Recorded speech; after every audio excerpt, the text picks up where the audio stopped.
it's just a radio play, sir. State police. No, ma'am, it's just a radio play. This is the result of panic. The blind, unreasoning terror of men who run and do not truly know what they are fleeing. And this is the factual story of such a panic.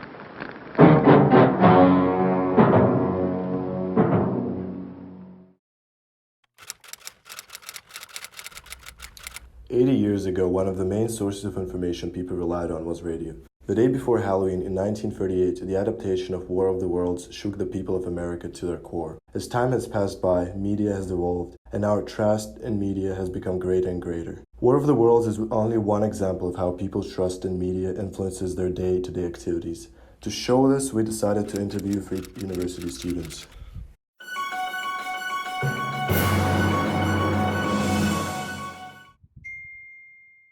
No, but I do read news.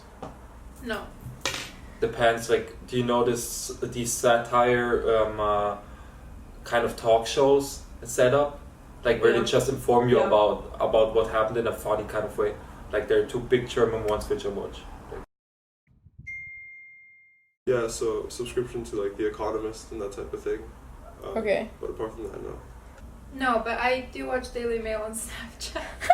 I have 2 news apps, which are Spiegel, like the German version, and New York Times. And for Spiegel, we have my family kind of has a subscription. I think there's a lot of smart people that have interesting opinions on Reddit. I wouldn't trust it as news though, because I mean, there's been so many tests where like the news on Reddit has been faked, so I don't really trust it. No.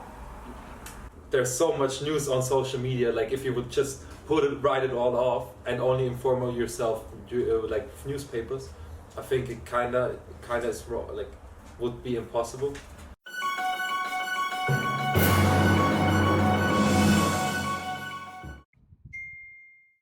I have with tech problems, but other than that, no. No. I spend basically like 2 hours a day on Reddit. I mean, usually it's only trying to like solve a problem that I've had, so usually it's quite helpful because it's someone else that has had the same problem. So if it's that context, yes.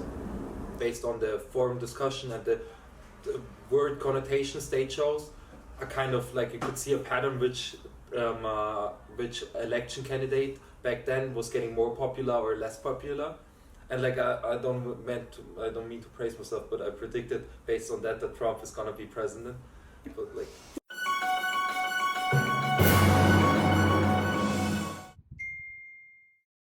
Instagram, I don't personally use it. I used to buy and sell accounts. What about like YouTube? I watch, but I don't consider it. No, I don't do any content creation. On a daily basis, I'd say like 5 to 6 hours a day. Is that a lot? way too much. I think I watch like around 4 hours of YouTube a day. No, because it's based on drop shipping, which is a scam. Not yet, but I have a list of what I have to buy when I get my credit card. Have to. Like, have to. Okay. I have before. I used Tinder for about 2 weeks. I have, yes. You have? Yeah. But you don't anymore? No. A dating app, no, not really a fan of it. I think everyone is to some extent, but I think everyone fakes themselves, like their identity a little bit. Like, I think it's impossible for someone to have an online persona that's the same as their real persona, like, completely. From what I look on my app, no. Yes, of course it varies, and